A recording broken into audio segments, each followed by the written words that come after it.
The first competitive game of the season is finally done and Liverpool came away with a win. Now, there will be Man City fans on one side obviously saying, hey, we weren't all that competitive. We've had a very different pre-season. Liverpool have played a higher volume of games.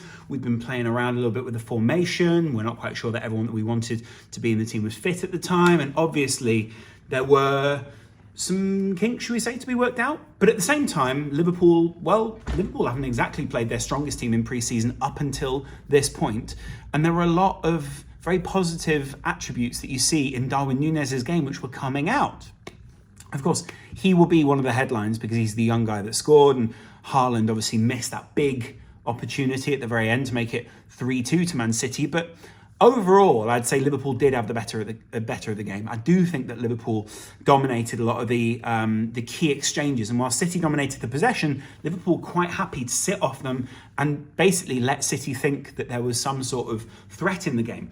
Now, I will say this, I do think that Adrian definitely weakens Liverpool's backline, and you see how important people like Alisson are. So we're not seeing the final form of this Liverpool side. But what I did think was interesting was how you see the different phases of the game. Liverpool started with what you probably call, apart from obviously Darwin Nunez, their strongest side, or at least their most provenly strongest side. You start with that midfield three of Hendo, who's the communicator and the guy who's telling people where to go, who probably didn't have one of his best games on his 450th appearance for the club. Fabinho, who is so key in that midfield to breaking things up, to tactically fouling people, to also then distributing out to the likes of Hendo and Thiago. And then finally, Thiago, who's putting the ball about very convincingly and is clearly the person who Liverpool rely on to set an element of that pace out there as well. I was really impressed with Liverpool's right wing, with the Hendo, Mo Salah, Trent combination. And even then when Harvey Elliott came on, it felt like he is being slotted into the side. And what's quite exciting is Liverpool almost have a couple of units that they can use to change a game, to change their shape, to change their approach, to change all different sorts of aspects in terms of competing out on the field. If you put James Milner at a right back position, you're changing it because you know he's going to be a lot deeper. But then you've got a more attacking element in Harvey Elliott in that side of the midfield. And you've also got the likes of Carvalho, who's great at picking the ball up deep and carrying that forward, then distributing it out.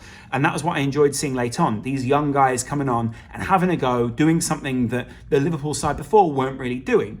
There are, of course, still some concerns for Liverpool's side. I still think that Luis Diaz hasn't quite worked out what his position is. In the same way as Curtis Jones in the last game held onto the ball a little bit too long, he was doing the same. And there are times where you wonder whether he quite knows what his position is yet and what he's expected to achieve within this Liverpool side. Sometimes you see him getting tackled in key areas, giving the ball away, and you can see his frustration there. You can clearly see he's a quality player who wants to show that quality.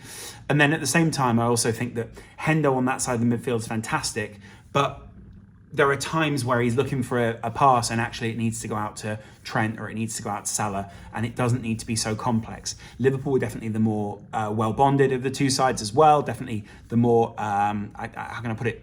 Definitely the side that felt like they were more chemically bonded. They knew each other much, much better. And City at this point were kind of looking to force things a little bit. And I get it, like, you know, Haaland is a great target guy up there, but it doesn't quite seem like they've worked out the best way to use him yet. And Bouvie was saying that on our live stream as well. To go even further than that, I still just think City need to find their stride. They probably need to play some more competitive games.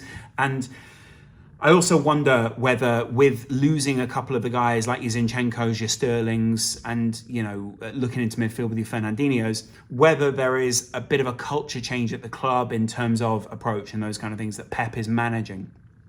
And you know what? I don't think that's going to take City off their game this season. They were still more than competitive enough with Liverpool. I think Liverpool quite fortunate to come away with a 3-1 win. The reason we got a penalty to make it 2-1 at any point was because Darwin was heading it wide at that point, and well, that was a miss technically that was turned into a handball. Otherwise, that is a nothing penalty that Liverpool got there.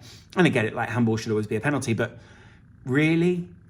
And then outside of that, I actually think what Liverpool proved best today was with Darwin's movement and support. Like Klopp was saying alongside that, it causes havoc in the box. It means that you're getting a more goal-scoring type character as a number 9 there. And I also think that it's a completely different approach that other teams haven't quite seen Liverpool play recently. So they're going to have to retool, work out what it is Liverpool are trying to achieve. And by the time they've done that, you've brought on someone like Carvalho who's carrying the ball differently. You've really opened up the field for Mo Salah like Liverpool had early on, because I can imagine that City was so preoccupied with the likes of Diaz and Firmino on the other side.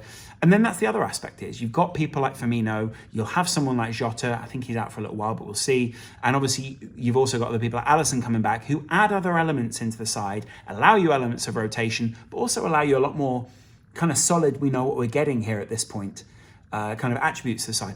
To add to that as well, Darwin Nunez is still very much a young striker in the same way as Haaland is. You're not going to judge them on one game in the Charity Shield, but you are going to judge and you are going to be happy that one of them has got the ball rolling. There was kind of this weird moment though when Haaland did miss, and we did expect him to score that, off an Adrian save, very low, comes back up to Haaland, hits the bar with it. We sort of think, I can see him in an interview in a couple of months' time referencing that as the moment that changed him, saying, I knew I had to do X, I knew I had to do this now for City, and things changed there. That was a bit of a zing. It's great to see Liverpool lift a Community Shield. It's great to see Liverpool doing well in pre-season, but also the amount of times that people have won things like the Community Shield. I think in the last 30 years, 7 teams have won it and gone on to win the league, and 22 times they've also won it and not gone on to win the league. So, there isn't sort of a history here that if it goes well in pre-season, therefore it will go well for the rest of the season. And Bobby Paisley said it himself. It's, if you want to actually win something at the end of the season and not something in the pre-season that basically doesn't mean very much, then you don't put your eggs in that basket of, well, the guys have done well now, so they'll be doing well later on. City, famously in previous years, have had poor starts and recovered from those. But what I will say is, if Liverpool are doing well by the late November mark when we go into the World Cup, then that's a great marker and a great place for them to set off from in the rest of the season. There's a great bond between the team. There's a great appreciation of what everyone else seems to do. And you saw the reaction when people like Darwin scored. You saw the reaction when Carvalho was doing well. The senior players are really trying to get the younger players integrated into the squad. You can see there is a camaraderie that, whilst we thought it was there before, maybe is even deeper than previous seasons. And Klopp says this is probably the most bonded I've ever seen one of my teams. He calls it something special. And we thought it was special before.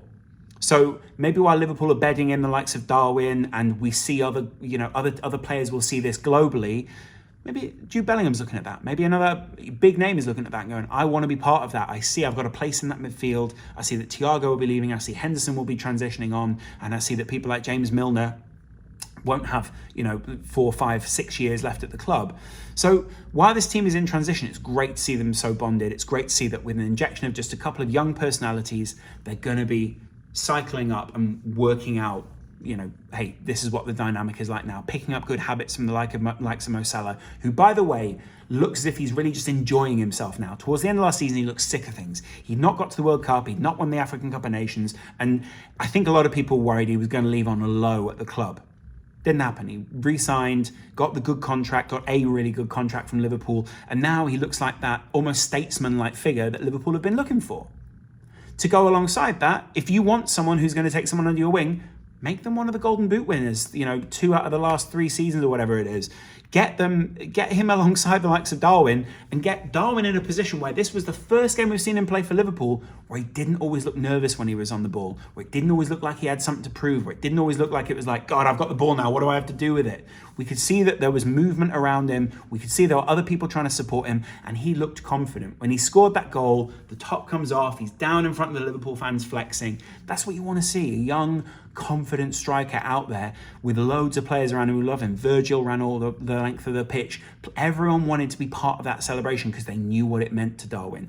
They also saw the perfect side of what Liverpool were doing there. They pulled City all over the place. They allowed them elements of possession, but then Andy Robertson ghosting in at the back post off a cross from the right to put it back for Darwin, who contorts his body, gets into lots of space and just confidently nods the ball home. In the same way as when he got into space on the corner between Ake and Haaland, we're seeing that it's not necessarily about, hey, isolate this guy, and I get a lot of people want to do that. He's really good at finding space in the box between people. And if there's a low block or, you're looking for a player that's going to get space, if that's what he can do for this Liverpool side, they've added another element that they probably will have lost with Mane, where they need to force a game. But it's going to be interesting to see when the real pressure is on these guys, when there is actually pressure on them to score a goal. Nunez looked a little bit nervous in pre-season. Does that come back out? Or does it come in time where it's like, hey, listen, you're the guy here. It's your time to step up. Let me know in the comments below. I'll be interested to see what your overall thoughts are.